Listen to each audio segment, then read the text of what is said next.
Partner, meron tayong nabalita mo ba yan? Sabi nga ni Jay kanina, 'di ba? Mas maraming mas maingay, mas maraming bigay. Kaya ngayon, sa sobrang ingay, bumagsak ang tulay. Dahil yung mga pera ng bayan, inyong ipamimigay. So, inaalam na ngayon ng DPWH ang dahilan ng pagbagsak ng bahagi ng Cabagan Santa Maria Bridge sa Isabela. Samantala, pinaghihinalaan namang inaatake ng pating ang isang Russian diver na natagpuan patay malapit sa Verde Island sa Batangas. Narito ang balita mula kay Carlo de la Peña. Sugatan ang 6 katao, kabilang ang isang bata, matapos bumagsak ang bahagi ng Santa Maria Cabagan Bridge sa lalawigan ng Isabela nitong Huwebes ng gabi, Pebrero 27. Ayon sa DPWH, bumagsak ang tulay nang dumaan ang isang dump truck na may bigat na 102 tonelada. Patuloy pa ang investigasyon at humingi na rin ng tulong ang ahensya sa mga eksperto mula sa Bureau of Design and Bureau of Construction. Ang tulay na may habang 770 metro ay natapos lamang noong Pebrero 1 ngayong taon at may pondong mahigit 1 bilyong piso. Sa Batangas, natagpuan ang bangkay ng isang Russian diver sa karagatang sakop ng Verde Island nitong Huwebes. Ayon kay Captain Erlan Lapitan ng Coast Guard Station Batangas, 4 na Russian divers ang lumusong sa dagat mula Puerto Galera, ngunit inabutan ng malakas na alon. 2 sa kanila ang nakaligtas, habang ang isa ay nadala sa ospital sa Batangas City, ngunit idineklarang dead on arrival. Nagsagawa ng search and rescue operation ang RBCA de Luna kasama ang PCG upang hanapin ang nawawalang diver. Bandang 6:00 ng hapon, araw ng Huwebes, natagpuan ang katawan nito. Wala ng malay at putol ang kanang braso na maaaring inatake ng pating dahil sa presensya ng mga ito sa lugar. Para sa Diyos at sa Pilipinas kong mahal, Carlo de la Peña, SMNI News. Ayun, mga partner, So regarding nga doon sa mga pamimigay, mukhang ito na nagiging resulta, di ba? Nauubos ang pera ng taong bayan na yung imbis na mapupunta doon sa mga proyekto ng ating gobyerno, napupunta ata sa bulsa ng iba. Iyon ay sabi-sabi lamang kasi nga wala talagang natatapos na mga infrastruktura. Kung may matapos man, ganito katulad, ilang kabubukas pa lang, giba na. So ito ay, sa tingin natin, ito ay talagang may pagka-substandard at hindi akma yung pagkakagawa niya para madaanan na mabibigat ng mga sasakyan. Now, kung ito ay pero unahin muna natin, this project started 2014 sa panahon pa ni Pinoy. At napagpatuloy po 'yan doon sa panahon ni Pangulong Duterte at ngayon sa administrasyon ni Marcos, supposedly bubuksan na 'yan pero may nakita daw sila mga problema kaya ginawa nila, inayos nila. Pinaglaanan po yan ng 174 million sa pagpapatibay, pagsasaayos. Pero nung binuksan na po yan mga kababayan, hindi pa man tumatagal, ayan po ay bumagsak na. So now, sino nang sisisihin natin ngayon dito?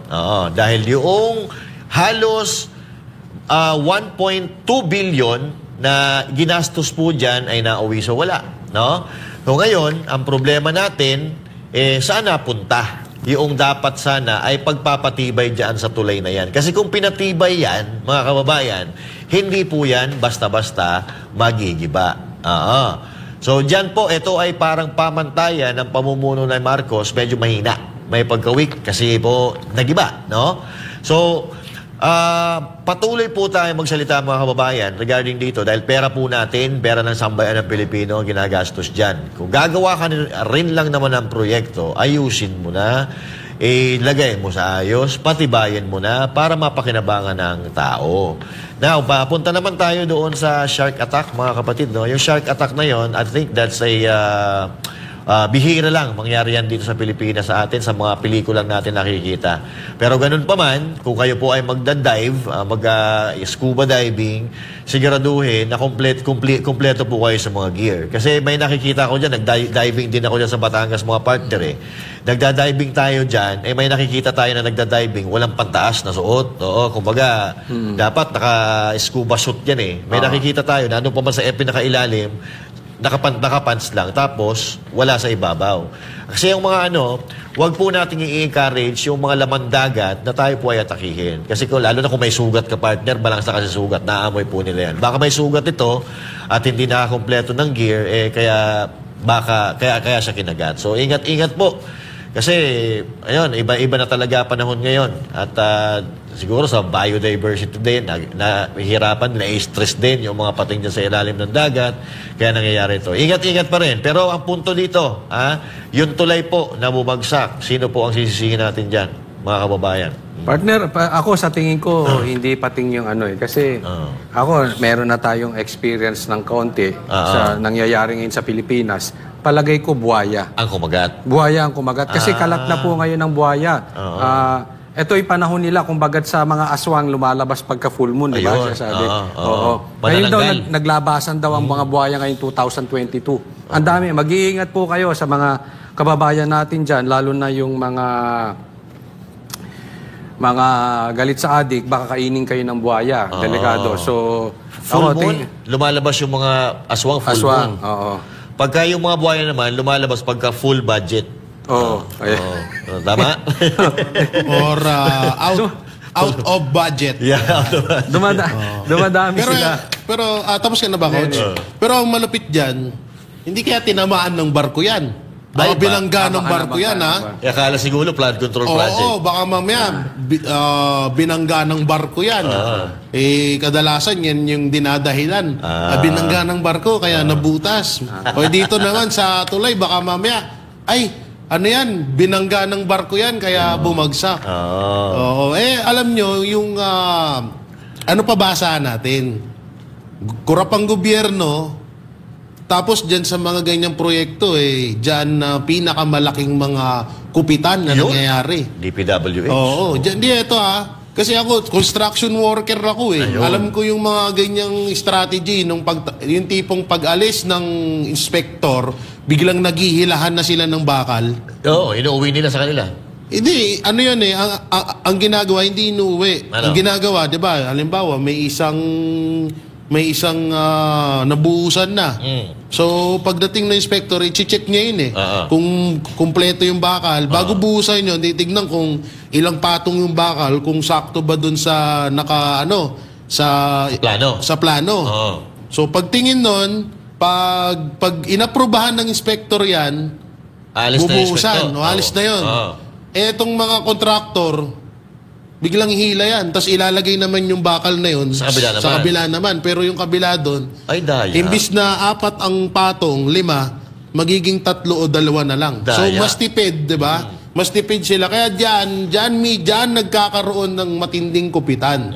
Ang pinakamasakit pa dito, alam nyo, ang pinakamasakit dito, yung buti na lang walang nadisgrasya, ha?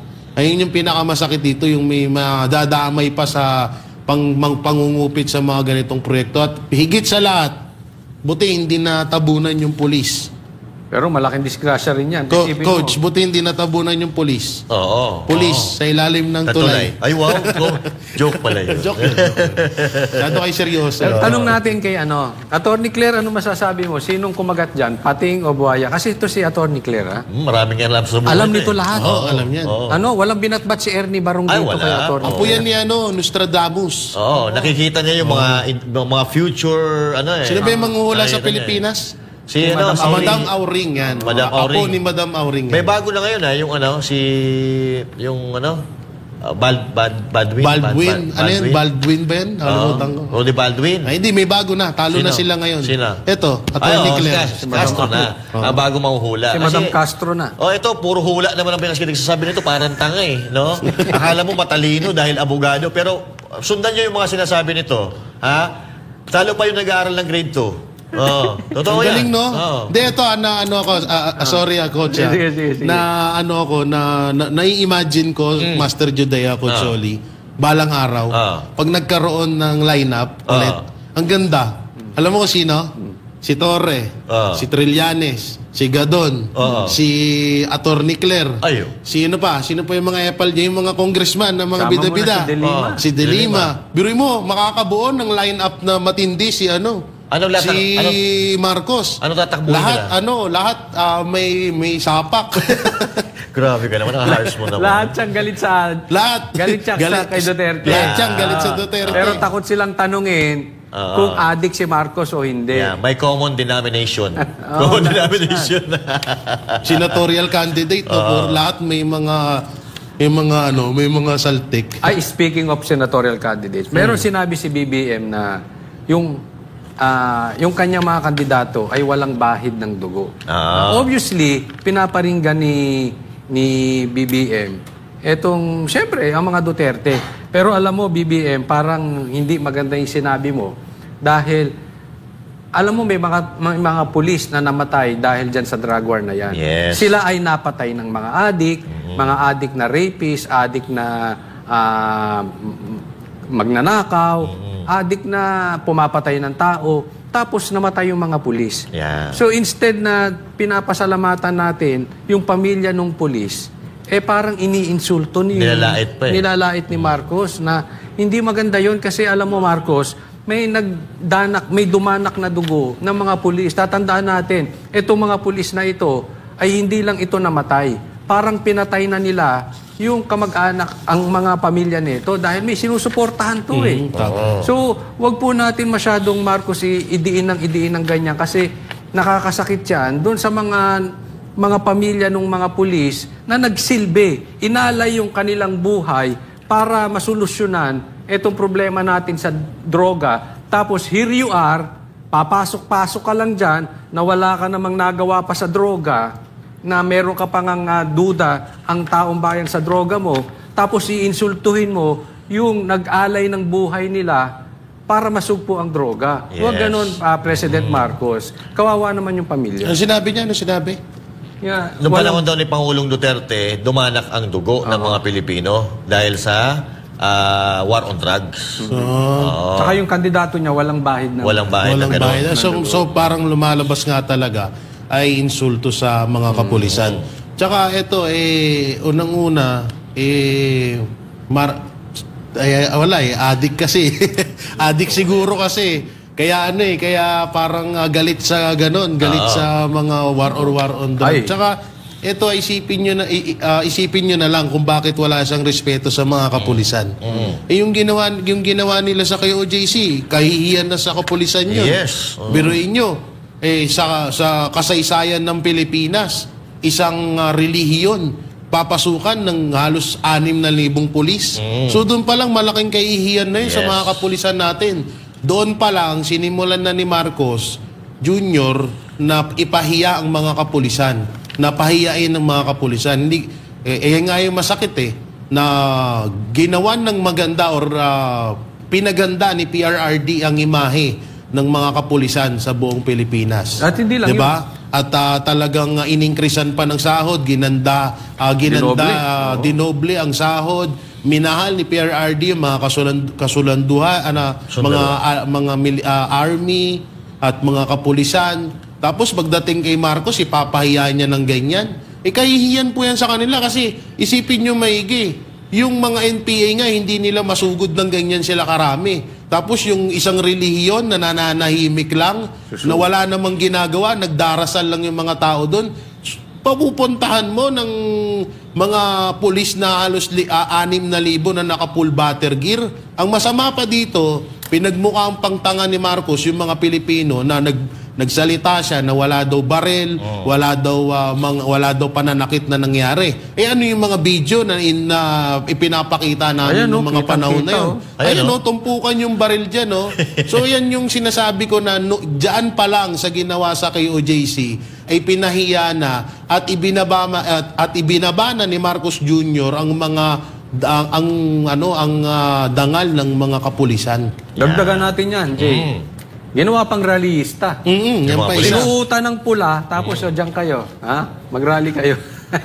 So wala talagang respeto. Hindi naman sila pinagra-rally. Ano lang, for security purposes. Ginagawang tanga mga Pilipino. Lukuhin yung lelang ninyo. But anyway, sa akin naman, ito, sa panahon ni Pangulong Bongbong Marcos, medyo nawalan po ng kredibilidad, ng dignidad ang mga kapulisan. Dahil kung ano-ano ang pinagawa na minsan dumadating sa punto na lumalabag na po sila sa batas. Katulad ng sinabi ninyo, yung sa KOJC. Pero saglit, partner, bago sige. mo ituloy yan. Gusto ko lang matanong si Attorney Claire. Ano tatanungin Kung mo? fake news ba si Marcos, na sabi kasi ni Marcos, walang pumasok na baril sa KOJC. Gusto kong linawin. Baka alam niya. kahit nandoon tayo, nakikita ko yung baril, baka toy gun eh. Baka alam niya. Kung ano Baka yun. alam niya, kasi maraming alam to si Attorney Claire. Manawagan kay Attorney Claire. Attorney Claire, fake news ba si Marcos dyan o talagang tama yung sinabi ni Marcos na walang pumasok na baril? Ni isa sa KOJC. Ayan, baka palagay ko ano to? Toy gun. Toy gun. Tubig Pero yan. nakakahiya naman sa Ano yan, pulis. water gun yan. Pag pinindot mo, tubig yung kasi kailangan daw diligan yung halaman dun sa KOJC. Akala kasi nila, napapabayaan yung mga bulaklak. Sila magdidilig. Toy gun pala yun. baka- Pero hintayin natin yung response ni Attorney Claire. Attorney Baka Claire. nanonood But anyway, mula nang napuntayan dyan si Torre dyan sa Davao talagang na yung dignidad ng ating mga kapulisan medyo bumaba. At dumating na nga sa punto na halos yung mga Pilipino ayaw na po maniwala sa kanila at pinagtatawanan sila. Katulad na lang nito. Hindi naniniwala ang dating tagapagsalita ng palasyo sa ulat ng PNP na bumaba ang krimen sa Metro Manila. Kung bakit, alamin natin sa balita ni Verhil Parba. Talagang bumalik. They are back with the vengeance. Ito ang mariing sinabi ni Attorney Salvador Panelo sa estado ng kriminalidad sa bansa kahit pa nagpalabas ng ulat ang Philippine National Police o PNP na bumaba umano ng 21% ang crime rate sa Metro Manila mula 1 ng Enero hanggang 15 ng Pebrero ngayong taon. Para kay Panelo, hindi totoo ang mga inilalabas na figures ng PNP dahil sa mga nangyayaring krimen ngayon. Yan ang sinasabi natin, gaya sinabi ko kanina. Ang kidnapping dito, biglang tumaas, hayag-hayagan. Pati, pero mo, puputulan pa ng daliri yung isang bata. Yung isa naman na kidnap. Madali sabi, yung sinasabi nilang bumaba ang bilang, hindi po totoo yun. Sa Davao mismo. Hindi lang sa Davao, marami. Ang iba nga, hindi lang nakakarating na sa balita. Ang iba, hindi na nila pinalalabas. Ang tinutukoy ni Panelo ay ang isang estudyanteng Chino mula sa International School ng Taguig City na dinukot at pinutulan ng daliri at pinatay pa ang driver nito ng mga kidnapper na humihingi ng 20 milyong piso na ransom na kalaunan ay inabandona sa kabaan ng Macapagal Avenue sa Parañaque City. Samantala, sa usapin naman ng nangyaring panloloob sa isang pawn shop sa Davao City, kung ito anya ay stage play o drama lamang para sirain ang imahe ng mga Duterte at Davao City, ay kabaliktaran anya ang magiging epekto nito sa mata ng publiko. Kung stage robbery yan, ibig sabihin, pinapakita mo doon na pati sa Davao, ang krimen nandun. O edi, kung yan ang inyong layunin, di lalo kayong mapapasama. Kasi nga, ang pinupunta natin, palaging may krimen Dati wala biro mo, di ibig sabihin, kung stage man yan, mali na naman ang ginawa ninyo. Sa kabilang banda, hindi naman ito maiwasang maikumpara ang kapanahunan ni dating Pangulong Rodrigo Duterte sa panahon ngayon ng kasalukuyang administrasyon ng Marcos Jr. na anya'y bagsak pagdating sa pagsugpo sa kriminalidad. Bagsak ang survey ng Presidente Marcos Jr. Kung ikukumpara mo sa panahon ni Presidente Duterte, napakataas ng pagtanggap ng tao. Dahil nga, kontrolado niya ang kriminalidad, ang illegal na droga, maraming bagay, aspeto ng lipunan. Ang ipinakita niya kung paano siya mamahala. Yun ang makikita mong diferensya. Kaya ang tao, hinahanap-hanap ang pamamahala ng isang Duterte. Para sa Diyos at sa Pilipinas kung mahal, ito si Verhil Parba, SMNI News. Yun. Grabe, Lan. 21%. So parang pinagmamalaki nila na bumaba daw ang krimen sa Pilipinas. Natutulog pa ba kayo? Parang parang lagi na lang kayo puyat kaya parang mga tuyot na yung utak niyo sorry sa words na yan mga banateros Pero parang mga tuyot na yung utak, wala na sa pag-iisip.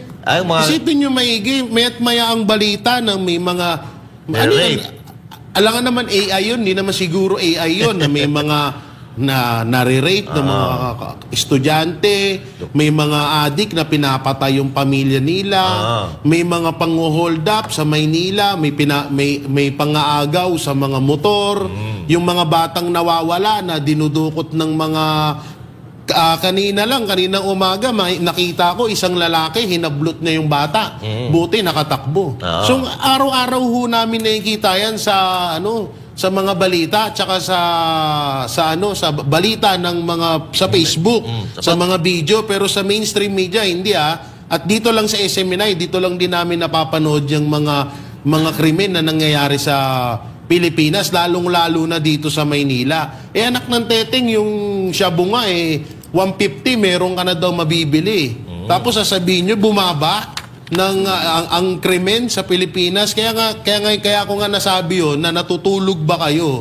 Natutulog pa ba kayo? Kasi ang hindi pagtulog, nakakatuyot ng utak yan Kargado kapag lagi kang gising, wala ka talagang sa tamang pag-iisip. Anak ng teteng naman ba naman? Pati ba naman yung mga ganyan, fake news nyo pa? Pati ba naman yung mga ganyang balita, pagsisinungalingan nyo pa? Obvious naman ngayon na yung krimen sa Pilipinas, lalo sa akin. Nakatira ako at pinanganak ako sa isang lugar na isa sa pinakamagulo sa Pilipinas. Kaya ako araw-araw kong nakikita yung mga nangyayaring krimen na nangyayari dun sa lugar namin. Kaya kayo sasabihin nyo na bumaba ang nung panahon nga ni PRRD, ako ngayon hindi na ako makalabas sa amin Hindi na ako makalabas sa amin ng madaling araw. Ultimo mga kapatid ko, pinagsabihan ko na pamilya ko kasi nga hindi na safe ngayon. Lugar pa namin yun nung panahon ni PRRD, kahit anong oras ka umuwi, walang gagalaw sa'yo kasi nga panatag yung loob mo, tsaka alam mong nawala halos yung krimen sa Pilipinas. Kaya sinasabi nyo ganyan, grabe na yung pagiging sinungaling nyo, Master, Coach. At tingnan nyo na lang yung mainstream media yung kakampi. Tingnan nyo sila. Karamihan ng balita nila, patayan. Goyoan, scam, rape, dinukot. Yun na lang, yung kakampi nyo na lang na mainstream media para maniwala kayo. Pero gusto ko ring tanungin ulit si Atty. Claire. Atty. Claire, fake news ba yan? Fake news ba yan na bumababa ang krimen sa bansang Pilipinas tapos nagkakaroon ng krimen sa Davao? Gusto kong matanong to si Atty. Claire kasi parang nilagay siya dyan para pumutak at banatan yung mga fake news. Alam mo, meron akong gusto kasi na sabihin at talagang panindigan ni Atty. Claire. Halimbawa ito, tinatanggi nila yung sinabi ni PRRD na si BBM ay magde-declare ng martial law. Ang sinasabi ni Atty. Claire ay hindi, meron ba sa kalagayan natin ngayon na sa tingin ninyo ay lumilinya at papunta si BBM na magde-declare ng martial law? Hindi ganoon. Huwag yung nakagitnang sagot. Dapat sagutin mo. Hindi magde-declare si BBM ng martial law ever. Yan. Tuldukan mo. Tumaya ka dyan sa sinasabi mo. Yan. Kasi nakagitna ka, sasabihin mo hindi. Tapos sa bandang huli, magma-martial law si Marcos. Tapos sasabihin nyo, kasi napilitan siya. Binanatan nyo na si PRRD ng fake news. So kung hindi, declare mo. Declare mo. Never siya magde-declare na martial law. Never siya nag-take ng drugs. Tapos ang usapan, ganun lang may linya para, kasi hindi ka pwedeng mag-ano kayo ng fake news, tapos kayo pala, hindi nyo rin ng derechahan. Diba? Kasi iba naman ng trabaho dyan sa PCO. Dapat ang ibinabalita nyo dyan, ano yung mga magagandang proyekto na ginagawa ng gobyerno at ano pa yung gagawin? Puro ka Duterte. Yes. Pambihira naman, no? At anyway, mga partners, sa mga nag-iisip na Pilipino, itong mga statement na lang ito, pagtatawanan na lang ito, kasi mas matimbang pa rin yung nakikita mismo harap-harapan ng mga Pilipino na nangyayari sa ating lipunan. Sabi nila mas mababa daw ang kriminalidad sa Pilipinas ngayon. Naku po, oo.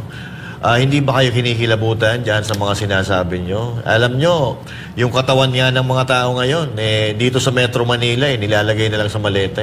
Diba? Ilang tao na ang natagpuan nasa loob ng maleta. Dito sa loob ng NCR.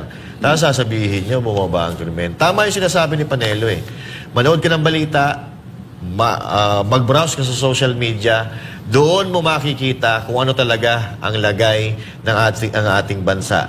Mga incompetent kasi, karamihan ng mga leader natin dito sa Pilipinas. At dahil dyan, naalala ko na naman tuloy yung incompetent na word.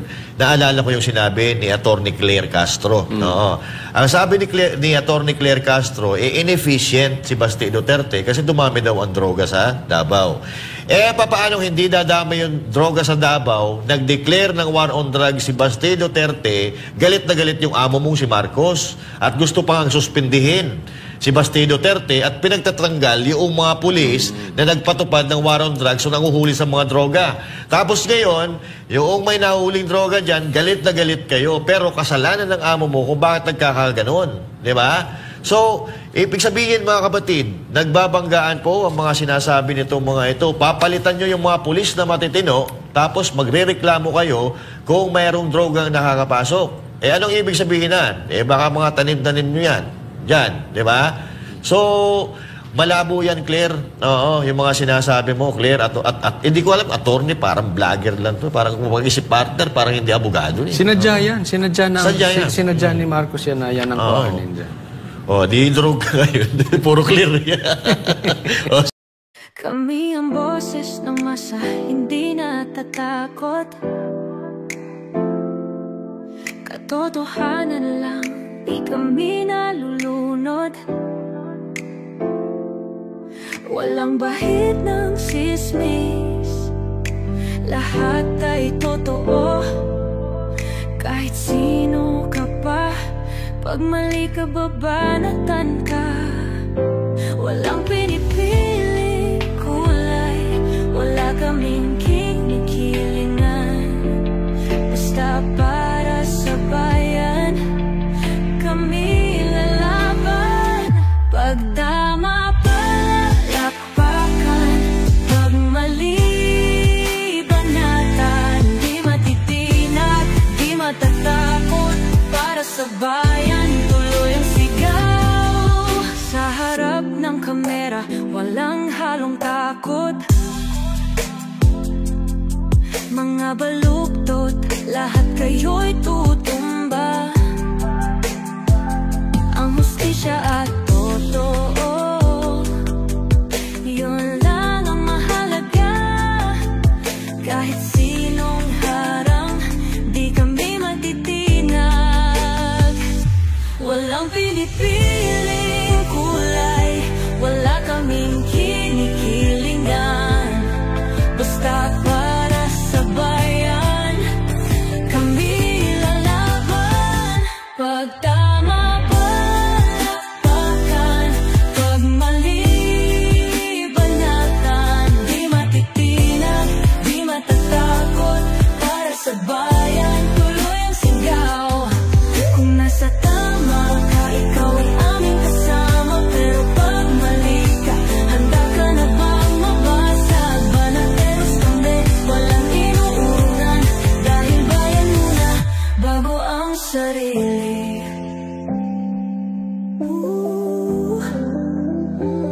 Bago ang sarili.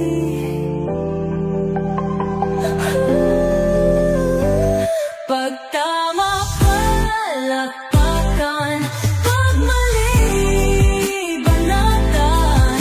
Banateros ang sigaw, katotohanan ang laban.